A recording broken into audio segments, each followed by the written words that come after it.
Hello students, my self Sudhir Kumar और आप देख रहे हैं अपना प्यारा चैनल कॉम्पिटिटिव ब्रेड। पिछले लेक्चर में हम सभी ने लिमिटिंग रिएजेंट के बारे में बात किए थे। आज हम सभी आगे बात करेंगे। आज बात करेंगे हम लोग स्टोइकियोमेट्री के बारे में। स्टोइकियोमेट्री क्या होता है, इस पे कुछ प्रॉब्लम्स करेंगे हम लोग। ठीक है, देखिए आज बात करेंगे किस पे, स्टोइकियोमेट्री पे। स्टोइकियोमेट्री में हम लोग करते क्या है, स्टोइकियोमेट्री में हम सभी रिएक्टेंट और प्रोडक्ट के बीच में क्वांटिटेटिव रिलेशन बताते हैं। क्या बोला मैंने सर, स्टोइकियोमेट्री में क्या करते हैं हम लोग, तो सर रिएक्टेंट और प्रोडक्ट के बीच में क्वांटिटेटिव रिलेशन बताते हैं। किसके टर्म में, मोल्स के टर्म में, मास के टर्म में, वॉल्यूम के टर्म में, मॉलिक्यूल्स के टर्म में। इस टर्म में हम सभी रिएक्टेंट और प्रोडक्ट के बीच में रिलेशन बताते हैं। देखिए इसका डेफिनेशन लिखते हैं, कैसे क्या बोलना चाह रहे हैं, बोल रहे हैं, ध्यान देखिएगा। The quantitative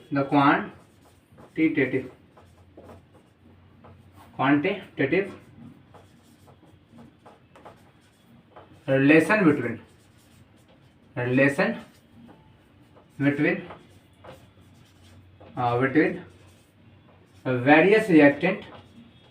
various reactant and product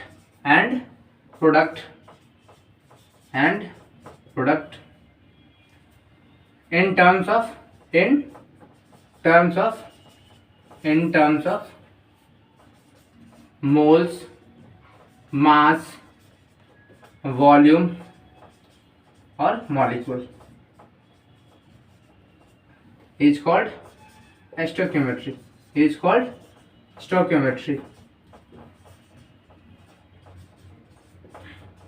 ठीक है, मैंने क्या कहा, मैंने कहा the quantitative relation between various reactant and product in the term of moles, mass, volume and molecules is called stoichiometry. Stoichiometry में क्या करते हैं सर, रिलेशन बताते हैं। किसके बीच में, प्रोडक्ट और रिएक्टेंट के बीच में। किस टर्म में, मोल्स के बीच में, मास के टर्म में, वॉल्यूम के टर्म में, मॉलिक्यूल्स के टर्म में रिलेशन बताते हैं। चलिए एग्जाम्पल से और समझते हैं बढ़िया से। एग्जाम्पल हम लेते हैं, हाइड्रोकार्बन की इक्वेशन लेते हैं। CH4 को मैंने कंबशन कराया, हाइड्रोकार्बन रिएक्शन को मैंने कंबशन कराया तो क्या बनता है। 10th क्लास में रिएक्शन आप पढ़ रखेंगे, किसी भी हाइड्रोकार्बन को कंबशन रिएक्शन कराएंगे, मतलब ऑक्सीजन के प्रेजेंस में रिएक्ट कराएंगे तो क्या बनता है, CO2 बनता है और H2O बनता है।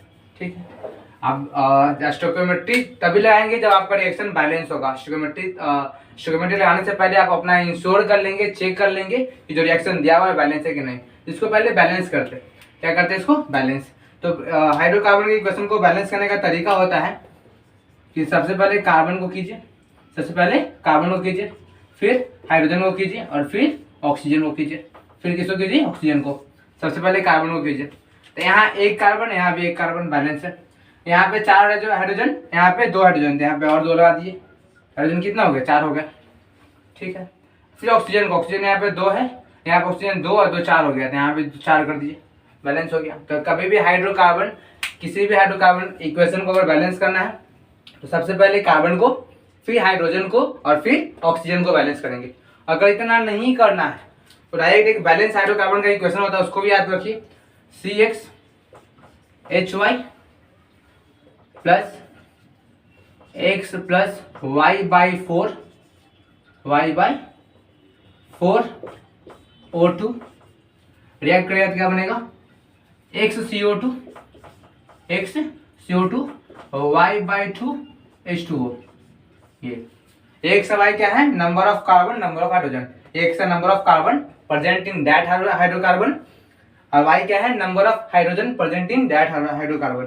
ठीक है, आप डायरेक्ट ये भी याद रख सकते हैं बैलेंस्ड हाइड्रोकार्बन इक्वेशन। और नहीं तो अगर कोई भी हाइड्रोकार्बन इक्वेशन को अगर बैलेंस करना है आपको, तो आप क्या करेंगे, सबसे पहले कार्बन को बैलेंस करेंगे, फिर हाइड्रोजन को और फिर ऑक्सीजन को। इस रिएक्शन को हम फिर से लिखते हैं और इसमें स्टोइकियोमेट्री लगाकर दिखाते हैं कि ये तो बैलेंस करने के लिए मैं एक्स्ट्रा बता दिया। आखिर जब तक रिएक्शन बैलेंस नहीं होगा स्टोइकियोमेट्री अप्लाई नहीं करेंगे, याद रखिएगा। बैलेंस करने के बाद स्टोइकियोमेट्री अप्लाई करते हैं। रिएक्शन को फिर से लिखते हैं, बैलेंस रिएक्शन को फिर से लिखते हैं। CH4 मैंने बोला रिएक्ट किया किससे, 2O2 से क्या बना CO2 प्लस 2H2O, ये बना। ठीक है, सबको स्ट्रेट ले दीजिए। ये भी गैस है, इसको भी गैस के फॉर्म में लिया है, इसको भी गैस के फॉर्म में, और यहाँ भी वाटर को भी हमने वेपर फॉर्म में ही ले रखा है। ठीक है, वो टेम्परेचर पर निर्भर करेगा। अगर कोई रूम टेम्परेचर है तो लिक्विड रहेगा, 100 डिग्री सेंटीग्रेड लिख रखा है तो गैस के फॉर्म में लेंगे। एक्चुअली मतलब समझना है स्टोइकोमेट्री अप्लाई कैसे करते हैं सवाल में। इसको रीड कैसे करेंगे देखिएगा, मोल्स के टर्म में रीड करके दिखाते हैं आपको। क्या बोलेंगे, 1 mole of methane react with 2 mole of O2 gives 1 mole of CO2 and 2 mole of H2O। क्या बोला मैंने, 1 mole of CH4 react with 2 mole of O2 and gives 1 mole of CO2 and 2 moles of H2O। ठीक है, देखिए लिखते हैं यहाँ पे। क्या मैंने बोला, इसका मोल्स कितना है, इसका मोल्स है 1। इससे कितने मोल्स रिएक्ट हो रहे हैं, 2 मोल्स हो रहे हैं। इससे कितने मोल्स रिएक्ट हो रहे हैं, 1 मोल। इसके कितने, 2 मोल। आप मोल के टर्म में बोले, और किस टर्म में बात कर सकते हैं, मास के टर्म में भी कर सकते हैं, वॉल्यूम के टर्म में भी कर सकते हैं, मॉलिक्यूल्स के टर्म में भी कर सकते हैं, ये सारे टर्म में कर सकते हैं। सबके टर्म में लिख कर दिखाते हैं आपको। ये हो गया मोल्स के टर्म में। अब लिखिए मास के टर्म में। किसके टर्म में, मास के टर्म में। तो हमको मोल पता है, मास निकालने क्या करना पड़ता है, mole into molecular weight. Mole into इसका मोलिकुलर वेट कितना आ जाएगा, 12 4 16 16। इसका 2 इंटू 2 मोल से मोलिकुलर वेट कितना, 16 दूनी 32। इसका मोलिकुलर वेट 16 दूनी 32 और 12 44, 1 इंटू 44। इसका 16 2 18, 2 इंटू 18। सबके क्या किए, मास निकाल लिया। कैसे निकाला, number of moles into molecular weight से। आप क्या निकाल लीजिए, मॉलिक्यूल्स निकाल लीजिए। मॉलिक्यूल्स कैसे निकालते थे, तो मोल्स इनटू एवोगाड्रो नंबर को मल्टीप्लाई करते थे। तो मोल्स कितना है 1, इसे मल्टीप्लाई कर देंगे एवोगाड्रो नंबर से। मोल्स कितना है 2, मल्टीप्लाई कर देंगे एवोगाड्रो नंबर से। इसका मोल्स कितना है 1, इसको मल्टीप्लाई कर देंगे एवोगाड्रो नंबर से। और इसका मोल्स क्या है 2 Na हो जाएगा। दिक्कत। वॉल्यूम देखिए, वॉल्यूम के टर्म में कैसे लिखेंगे, वॉल्यूम के टर्म में वॉल्यूम निकालने के लिए वॉल्यूम एट एसटीपी लिख देते हैं। एसटीपी पे अगर वॉल्यूम निकालना है तो मोल को 22.4 से मल्टीप्लाई कर देते हैं, तो वॉल्यूम निकल जाता है लीटर में। इतना क्या आ जाएगा, लीटर आ जाएगा। यहाँ आ जाएगा 2 इंटू 22.4 लीटर। यहाँ इसका क्या आ जाएगा, 1 इंटू 22.4 लीटर। यहाँ क्या आ जाएगा, 2 इंटू 22.4 लीटर, ये आ जाएगा। अब देखिए ये क्या लिखना चाह रहे हैं, क्या समझाना चाह रहे हैं। देखिए कैसे रीड करते हैं, मैंने बताया था। आप किसी भी गिवन रिएक्शन को सबसे पहले बैलेंस करेंगे। हम सिखा रहे हैं कि किसी भी सवाल में स्टोइकोमेट्री कैसे लगाते हैं, कैसे सवाल करते हैं, कैसे रीड करते हैं। देखिए 1 mole of methane give 1 mole of methane react with 2 mole of O2 gives 1 mole of CO2 and 2 mole of H2O। मास के टर्म में पढ़ सकते हैं। 16 gram of methane react with 64 gram of O2 and gives 44 gram of CO2 and 36 gram of water. Molecules के term क्या बोलेंगे, 1 Na methane react with 2 Na O2 gives 1 Na CO2 2 Na water. Volume के term में कैसे पढ़ सकते हैं, 22.4 litre methane react with 44.8 litre O2 and gives 22.4 litre CO2 and 44.8 litre H2O। इतना देता है। जरूरी नहीं कि आप सिर्फ मोल्स या मोल्स में रिलेशन बताएंगे या फिर मास मास में रिलेशन बताएंगे। आप किसी भी पढ़ सकते हैं, ऐसे पढ़ सकते हैं। देखिए 1 mole of methane react with 64 gram of O2 gives Na molecule of CO2 and 44.8 litre of water. ठीक है, ऐसे ही पढ़ सकते हैं। किसी से पढ़ सकते हैं, यहाँ से भी 22.4 litre of methane react with 2 Na molecule of O2 gives 44 gram of CO2 and 2 moles of water. ऐसे पढ़ सकते हैं, किसी के साथ रिलेशन में बता सकते हैं। ठीक है, इस पे कुछ प्रॉब्लम करते क्लियर हो जाएगा। एक बहुत इंपॉर्टेंट बात हम ध्यान से सुनिएगा। इसके पिछले लेक्चर में हम सभी ने बात किया था लिमिटिंग रिएजेंट के बारे में। इस लेक्चर में किसके बारे में बात करें, स्टोइकोमेट्री के। सर अब जो एग्जाम में जो प्रॉब्लम पूछे जाएंगे उसको ब्रैकेट में तो लिखा नहीं जाता कि भाई इसको लिमिटिंग रिएजेंट से करो और इसको स्टोइकोमेट्री से करो। ताकि सर कैसे पहचानेंगे कि कब लिमिटिंग रिएजेंट लगाना है और कब स्टोइकोमेट्री लगाना है। तो देखिए मैं बताता हूँ, याद रखिए कैसे पहचानेंगे। अगर जब हमको सवाल में जो इन्फॉर्मेशन क्वेश्चन में इन्फॉर्मेशन देगा वो प्रोडक्ट दोनों रिएक्टेंट के बारे में दे दे। क्या बोला मैंने, जो सवाल में रिएक्टेंट लिखे होते हैं अगर उनके दोनों के बारे में इन्फॉर्मेशन दिया हुआ हो, किसी के टर्म में मोल्स के टर्म में दिया हुआ हो, मास के टर्म में, किसी भी टर्म में दिया हो, अगर दोनों रिएक्टेंट के बारे में दिया हुआ है तब लाएंगे लिमिटिंग रिएजेंट। और अगर सर किसी एक के बारे में दिया हुआ है और किसी एक रिएक्टेंट के बारे में देखकर और एक प्रोडक्ट के बारे में पूछ रहा है, जैसे एक प्रोडक्ट के बारे में देखकर और रिएक्टेंट के बारे में पूछ रहा है, तब लगाएंगे स्टोइकियोमेट्री। ध्यान से सुनिए, बहुत इंपॉर्टेंट है। मैं बोल रहा हूँ कि अगर आपको पहचानना है कि सवाल में लिमिटिंग रिएजेंट कब लगाएंगे, स्टोइकियोमेट्री कब लगाएंगे, तो याद रखिएगा जब दोनों रिएक्टेंट के बारे में इंफॉर्मेशन दिया रहेगा तब लगाएंगे लिमिटिंग रिएजेंट। और अगर एक रिएक्टेंट के बारे में देख के प्रोडक्ट के बारे में पूछेगा, एक प्रोडक्ट के बारे में इंफॉर्मेशन देख के रिएक्टेंट के बारे में पूछेगा, तब लगाएंगे स्टोइकियोमेट्री। ठीक है, इतना नोट कीजिए, फिर इस पर सवाल करते पता चलेगा कि कैसे अप्लाई करते स्टोइकियोमेट्री। ठीक है, चलिए आगे हम लोग स्टोइकियोमेट्री पे प्रॉब्लम करते हैं। ठीक है, समझते हैं कि कैसे क्वेश्चन पे अप्लाई करते हैं स्टोइकियोमेट्री। देखिए क्या सवाल है, पढ़िएगा। Find mass of AgCl, find the mass of AgCl form by the action of 5.85 gram of NaCl on excess of AgNO3। कह रहा है कि छोड़ी सवाल क्या इतना लंबा लिखा हुआ है, समझ में नहीं आता। क्या निकालना है, AgCl का मास, मतलब कहा क्या कि इसका हमको निकालो मास, मतलब वेट निकालना है इसका हमको। ठीक है, क्या दिया है कि किसका एक्शन हो रहा है, NaCl का हमने 5.8 ग्राम ले रखा है और AgNO3 एक्सेस में ले रखा है। तो देखो इसमें एक ही का इन्फॉर्मेशन देके इसके बारे में बताइए कितना ग्राम लिए हैं और इसके बारे में पूछ रहा है।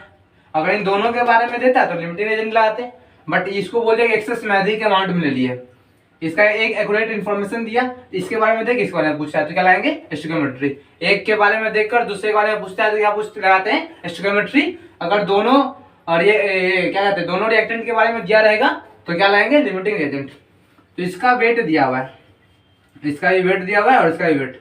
अब देखिए दोनों में रिलेशन लगाते हैं।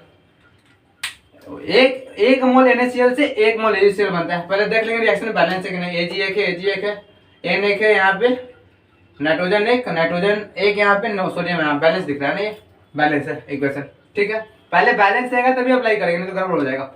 ठीक है, यहाँ पे 1 मोल NaCl जो है 1 मोल AgCl बना रहा है। ठीक है, मतलब 1 मोल AgCl कहने का मतलब क्या, कितना ग्राम रहा होगा NaCl, तो NaCl रहेगा ये 23 और 5 मतलब 58.5 ग्राम। मतलब 1 मोल NaCl से 1 मोल AgCl बन रहा है, कहने का मतलब 58.5 ग्राम से इसका कितना मॉलिक्यूलर वेट आ जाएगा 108 साथ 143.5 ना, 108 इसका और 35.5 इसका। ठीक है, इतना ग्राम, कहने का मतलब कि इतने ग्राम NaCl से इतना ग्राम AgCl बनता है। इतना ग्राम NaCl जब लेंगे तो इतना ग्राम AgCl बनता है। 1 मोल में इतना ग्राम होता है, 1 मोल में से इतना ग्राम होता है। अगर पूछा है कि बताइए इतना ग्राम जब NaCl लेंगे तो क्या बनेगा, तो हम निकाल लेंगे क्या 1 ग्राम का, 1 ग्राम में कितना बनेगा तो निकालेंगे 145 डिवाइडेड बाई 58.5, इतना ग्राम बनेगा 1 ग्राम में। 1 ग्राम NaCl लेंगे तो इतना ग्राम बनेगा किसका AgCl का, तो हमको कितना ग्राम में निकालना है 5.85 ग्राम में। कितना ग्राम निकालना है 5.85 ग्राम में, तो मल्टीप्लाई कर देंगे, रोटी सिंपल लगा रहे हैं 143.5 डिवाइडेड बाई 58.5 इंटू 5.85 ग्राम। ठीक है, ये तो साफ दिख रहा है कितना है, नीचे 10 आ जाएगा ना, ऊपर 10 से मल्टीप्लाई है ना, नीचे ऐसे पॉइंट आएंगे तो नीचे 100, इसमें पॉइंट हटाएं तो ऊपर ठीक है 10। ऐसा 1 0 से 1 0 खत्म, इसका पूरा खेल खत्म। क्या आ जाएगा कितना, इसको 10 से डिवाइड कर दीजिए, क्या कर दीजिए 10 से डिवाइड आ जाएगा 14.35 ग्राम। ये कितना क्या है, मतलब कि जब हम 5.8 ग्राम लेंगे NaCl का तो 14.35 ग्राम बनेगा किसका AgCl का, मास निकल गया। समझे कितना आसान है, कैसे अप्लाई करते हैं, देखिए और दिखाते हैं। इफ 10 ग्राम, क्या लिखा हुआ है, ये लॉग लगा लिखा हुआ है, 10 ग्राम लिखा हुआ है। If 10 gram of H2 react with N2, कह रहा है कि जब 10 ग्राम H2 रिएक्ट करता है किससे N2 से, तो बताइए NH3 का वॉल्यूम क्या होगा। देखिए फिर यहाँ पे H2 के बारे में दिया है, N2 के बारे में इंफॉर्मेशन नहीं दिया है। अगर इन दोनों के बारे में इंफॉर्मेशन देता तो लिमिटिंग रिएजेंट लगाते, बट एक के बारे में सिर्फ इंफॉर्मेशन दिया है तो क्या लाएंगे हम लोग, लगाएंगे स्टोइकियोमेट्री। ठीक है, एक इसके बारे में देखिए, इसके बारे में पूछा है तो क्या लिखेंगे यहाँ से, इसका 3 मोल H2 से बनता है 2 मोल NH3, क्या बना है 3 मोल H2 से और 2 मोल बनता है NH3। ठीक है, हमसे यहाँ पूछा, यहाँ क्या दिया हुआ है, यहाँ दिया हुआ है ग्राम, यहाँ दिया हुआ है वेट ना, तो वेट से निकाल लेते क्या इसका, हम तो इसका ऐसे कह रहे, देखिए किसका 3 मोल H2 से, मतलब 3 मोल H2 से 2 मोल NH3 बनता है। ठीक है, तो 3 मोल में कितना ग्राम हो जाएगा इसका, 3 मोल मतलब क्या है, 3 2 जा 6 ना, एक हाइड्रोजन मॉलिक्यूल का 2 तो 6, 2 इंटू NH3। इसका ऐसे लिख लीजिए ना, वॉल्यूम पूछा ना, जो पूछा वो लिख लीजिए। इसका क्या दिया, इसका दिया हमको वेट, उतना आप क्या सोचना, इसका क्या निकालना है, वॉल्यूम। ठीक है, STP पे।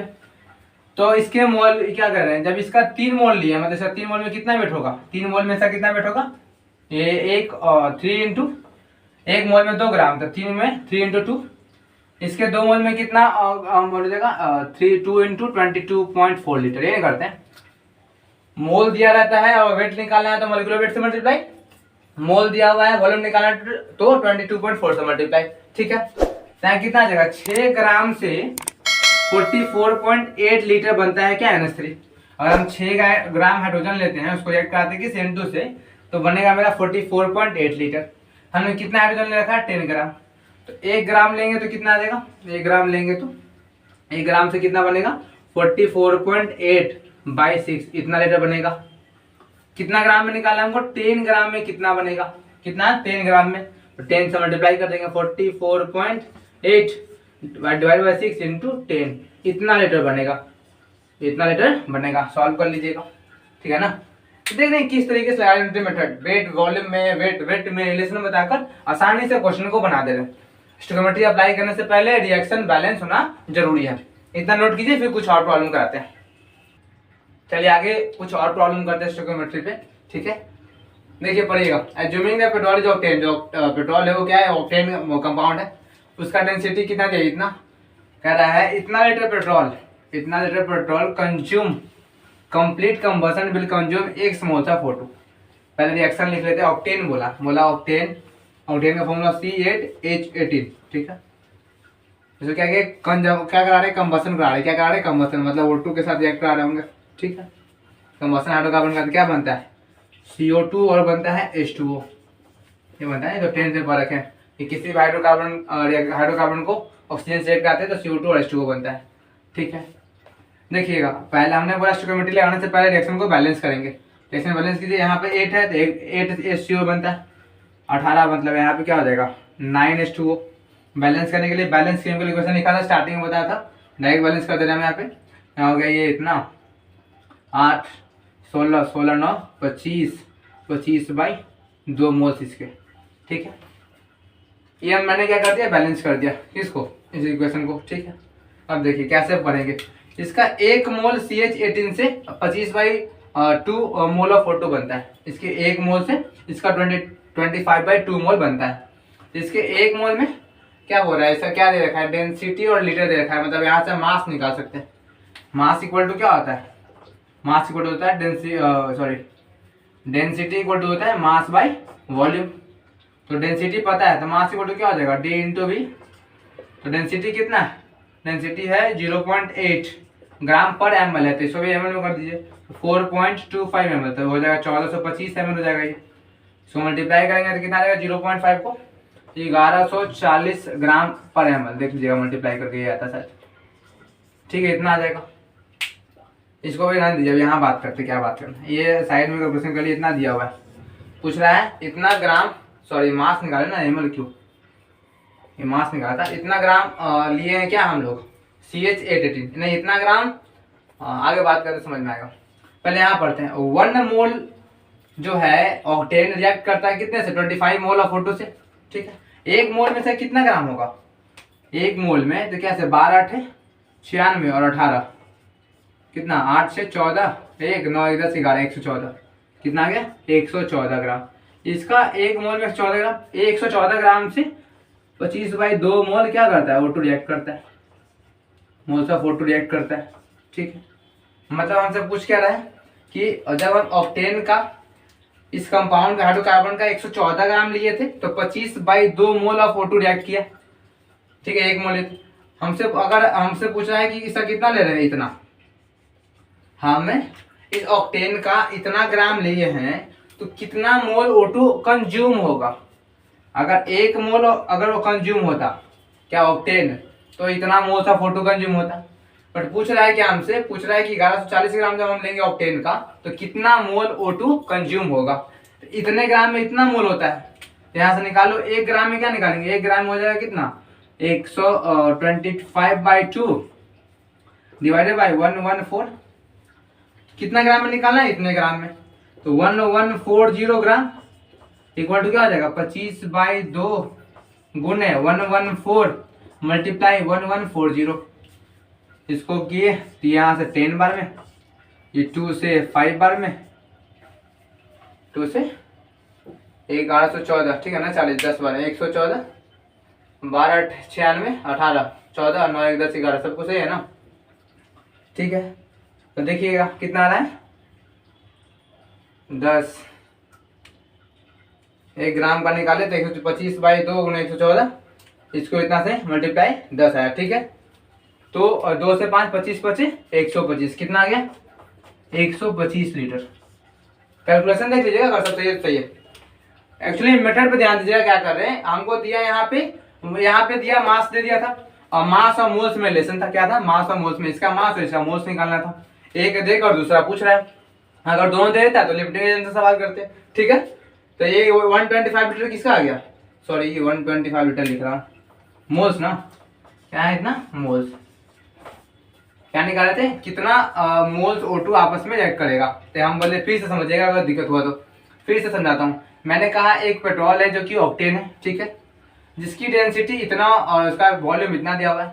जब उसका कंप्लीट कंबशन करते तो बताओ कितना मोल्स ऑफ O2 कंज्यूम होता है। तो मैंने पहले निकाली कि पेट्रोल का कितना मास हमने लिया है, डेंसिटी टू वॉल्यूम से इतना। अगर 1 मोल ऑक्टेन रिएक्ट करता तो 25/2 मोल्स O2 बनता, ठीक है। तो 1 मोल में कितना ग्राम, मतलब इतना ग्राम अगर रिएक्ट करता है ऑक्टेन तो इतना मोल्स O2 बनता है। तो 1 ग्राम करेगा तो इतना मोल्स बनेगा, इतना मोल्स क्या बनेगा, इतना मोल्स ऑफ O2 बनेगा, इतना मोल्स ऑफ O2 बनेगा, ठीक है। और अगर देखिए तो इतना ग्राम में कितना करता, मतलब यूनिटी मीटर सिंपल लगा दिए, तो इतना मोल्स O2 का क्या होगा कंज्यूम होगा, ठीक है। अगला सवाल करते हैं, volume of air required to burn 8 litre CH2, H2 is approximately, देखिए कहीं कहीं पर रिएक्शन नहीं दिया था, यहाँ भी रिएक्शन नहीं दिया हुआ था, यहाँ भी रिएक्शन नहीं दिया हुआ था, हमको पता है क्या है हाइड्रोकार्बन है, तो CH2 C2H2 हाइड्रोकार्बन है। इसे क्या करना, बर्न करना, बर्न किसके वजह से करते हैं, ऑक्सीजन के बम में। किसी भी हाइड्रोकार्बन को ऑक्सीजन से रिएक्ट कराते हैं तो क्या बनता है CO2 और H2O। ये तो हाइड्रोकार्बन का इक्वेशन है, कंबशन रिएक्शन में आप सभी ने 10th क्लास में पढ़ रखा है। अब बैलेंस किए सबसे पहले, यहाँ कितना कार्बन 2, यहाँ भी कितना कार्बन हो जाएगा 2, ठीक।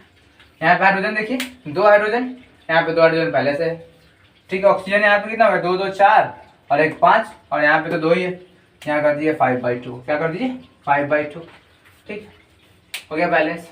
अब कह रहा है कितना एयर का वॉल्यूम पूछा है, तो पहले हम O2 का निकाल लेते हैं, उसके बाद फिर एयर का निकाल लेंगे। तो हम मतलब पूछ रहा है क्या दिया कि 8 लीटर, मतलब इसका वॉल्यूम दे रखा है, इसका वॉल्यूम दे रखा है और इसके वॉल्यूम में रिलेशन पूछना था आराम से, है ना। इसका वॉल्यूम दे रखा है और इसका वॉल्यूम से रिलेशन पूछ रहा है। तो इसके 1 मोल से इसका 5/2 मोल सिलेक्ट करता है, ठीक है। इसके 1 मोल से, इसका 1 मोल में कितना वॉल्यूम होगा, इसके 1 मोल में होगा 22.4 लीटर STP पे, ठीक है। तो मान लीजिए कि सब किसी कहाँ बात कर रहे हैं, सब एट STP पे, ठीक है। इतना लीटर और इसका 5/2 मोल्स इंटू 22.4 लीटर, इतना वॉल्यूम है। अगर इसका 1 मोल रिएक्ट करेगा तो इसका इतना वॉल्यूम बनेगा, ठीक है। 1 मोल में इतना लीटर, तो क्या कितना देखा है, इतना लीटर में बनेगा, इतना लीटर लेंगे C2H2 का, इतना लीटर बनेगा किसका O2 का, ठीक है। दिया कितना है हमको लेने का 8 लीटर का, तो इसका 1 लीटर का निकाल लेते हैं। 1 लीटर का कितना होगा, 1 लीटर का कितना होगा, 1 लीटर का कितना होगा देखिएगा, 1 लीटर का हो जाएगा 5/2 इंटू 22.4, ऊपर भी है 22.4, ये तो कैंसिल हो गया ना, 5/2 इतना लीटर बनेगा। 1 लीटर ये लेंगे इथीन, तो बनेगा क्या ये 5/2 लीटर ऑफ O2, ठीक है। कितना दिया हुआ है 8 लीटर दिया हुआ है, क्वेश्चन में दिया कितना है 8 लीटर, तो 1 में इतना तो 8 में कितना 5/2 गुने 8, 1 में इतना लीटर बनता है तो 8 लीटर में 8 से मल्टीप्लाई 2 से 4, मतलब कितना बनेगा O2 20 लीटर बनेगा। O2 कितना बनेगा 20 लीटर। हमसे एयर का वॉल्यूम पूछा है, तो मैं मान ऐसे हमको पता है कि सराउंडिंग में ऑक्सीजन का मात्रा 21% होता है, पर ऐसे अप्रोक्सीमेटली माने तो 20%, क्या मानते हैं 20%, तो पूरा होने के लिए 5 गुना ना वॉल्यूम 20 25 100, तो ऐसे लिख सकते हैं volume of air equal to 5 times of volume of O2, लगभग 5 गुना होता है, 20% होता है, तो 20 × 100 लगभग 5 गुना। तो वॉल्यूम ऑफ O2 कितना है 20 लीटर, तो 5 × 20 मतलब कितना 100 लीटर। समझे? देखिए आपने देखा कि हम किस तरीके से जो रिलेशन दिया हुआ है वॉल्यूम में, मोल वेट में, ला के हम आसानी से सवाल को बना रहे हैं।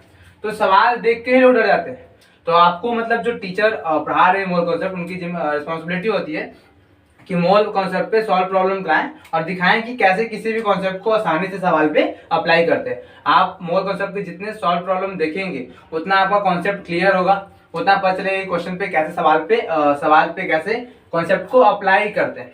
ठीक है, यहाँ तक। अगले लेक्चर में फिर हम सभी percentage purity, percentage yield, POC, concentration term और बाकी सब बारे में पढ़ाई करेंगे। अगर आपको मोल कॉन्सेप्ट का ये सीरीज अच्छा लग रहा है तो हमारे चैनल को सब्सक्राइब कीजिए, हो सके जितना ज़्यादा इसको क्या कीजिए, शेयर कीजिए, ताकि और भी बच्चे जो हैं इनका इससे जितना भी पॉसिबल है मैक्सिमम पॉसिबिलिटी बेनिफिट लेने का ले सके। धन्यवाद।